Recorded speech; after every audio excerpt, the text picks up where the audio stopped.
Hey guys, today I'm bringing you guys a video of how I did my carbon cleaning on my 335D. This is just the way I did it, and I just wanted to share it just in case anyone else had any questions of how to do it or was confused on how to do it, since online there's a lot of like, you can't just understand how to off the forums. You can't understand how to do it just by reading that. Anyway, just I know I didn't finish the whole process or I didn't do too much video taking, but if you guys have any questions about it, just let me know down in the comments. I can make a part 2 explaining it or whatever, but I hope this helps.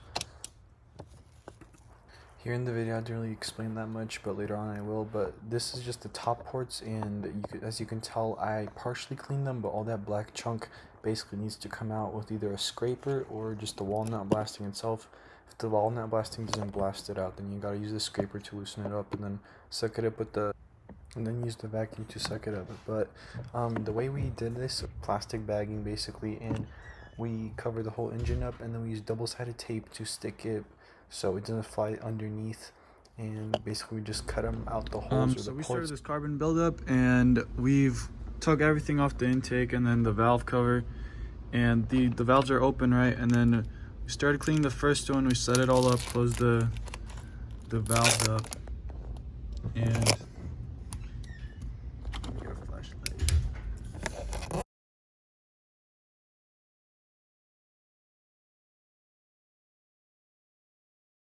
This is how it was before.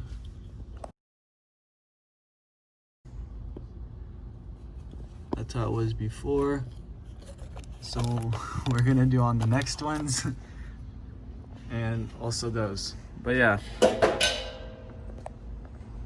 really annoying. So the adapter that we use, you have to buy it online. It's really essential, I'd say. Like, it's really important to have it. Fits right in the port. So open up number 6 now, and it would go right onto top of the port, and then you'd stick your wand in there.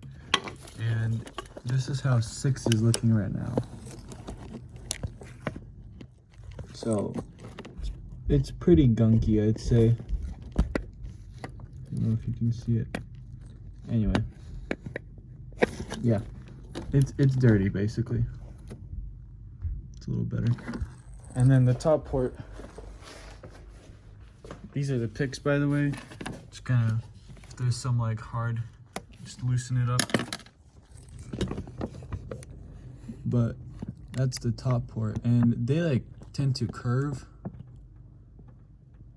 That's pretty bad, but they tend to curve down at an angle kind of towards this, so kind of that way.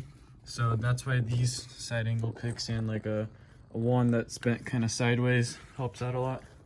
Anyway, so yeah, I marked off the X's means they're done. So we got 1, 2, 3 more, 2, 4, 6 to go. And yeah, basically. So quick update on the cleaning process. I blasted the 2 ports up top for the first time, and there's still some gunk inside them. As you can, I don't know if you can see that, but cleaning, there's my camera, inspection camera. This is how it looks like inside. This right here is like the crumbs, kind of what I'm crumpling off this wall. You guys can't really. Yeah, but then there's the valve, it's closed, and there's this just the crumbs, and I can vacuum that out. But right here is where all the gunk is. So I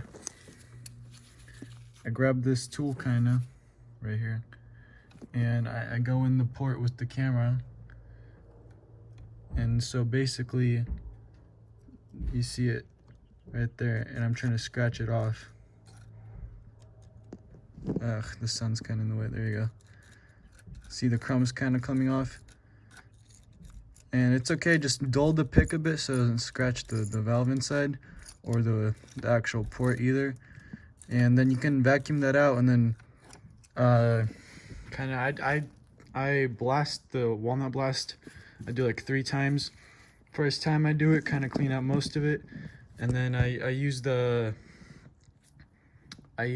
camera and stuff in the pick to kind of clean out the rest. Try to get it a few more times with the walnut blast to see how clean it gets. And if you really can't reach a spot, we're just kind of calling it good, and we can't really do much about it, because unless you get some kind of longer pick and try to get that little spot, but usually it comes out clean. So oh well, we'll see. That's the update for now. Kind of halfway done with the first one. Then we got to do the top one over there, which is a bit different. But yep. Alright guys, quick update. We got 2 more to go. We're starting the second cylinder. This is how it looks like before. And I believe I just did the method where I closed off the valve. I'm gonna double check with the inspection camera, but this is like it before we do the clean, and then hopefully you guys will see it after. And yeah, so I started using some degreaser on the top ports. The brake cleaner and the degreaser, engine degreaser, I found out it helps a lot if you just put it into the second port and just kind of let it soak for like 10-15 minutes, and you blow it out.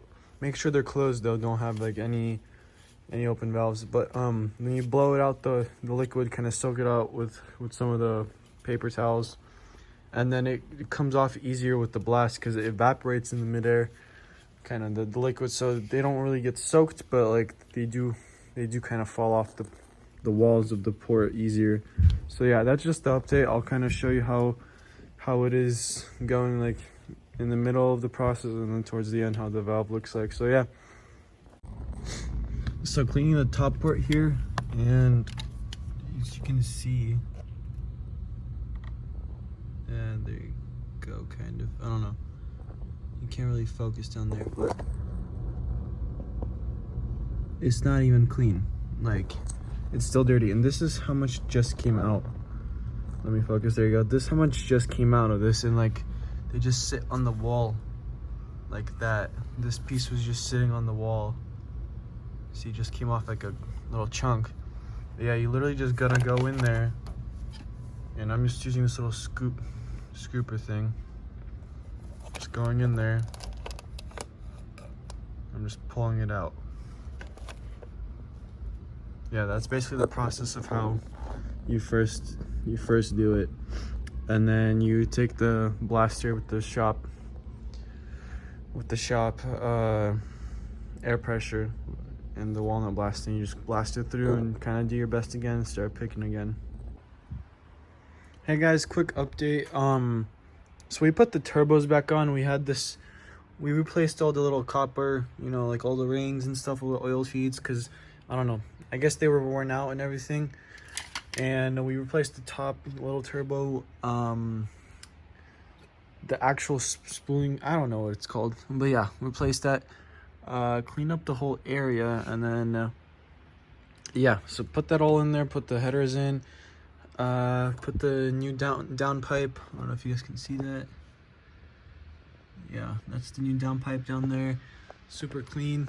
Looks clean now. Just super, I don't know, I'm really impressed about it. But yeah, that's the update for now. We're gonna wait for other stuff to come in, and then we'll do it all, show you when it's done.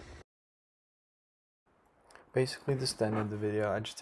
I did not film when I put everything back in together, but this did take us a couple of days, but you could do this in one day if you just kind of get the hang of it and know what you're doing, and you have like a good like 8 to 10 hours, I guess, on your time, because your first time is always the trickiest. But yeah, basically this was our process, and there's other methods. The inspection camera really helped out, so I do suggest that. But if you don't want to pay for it, it did cost us at Harbor Freight's like around $80. So what we did was we bought it, and then I returned it. So that's what I did, and basically the car runs just fine now. I can have another update. I did do a stage 2 tune on it, and I got a couple more things coming for the car. So if you guys are interested, give me a follow and a like, and I appreciate it. Leave any more questions down below if you guys have any.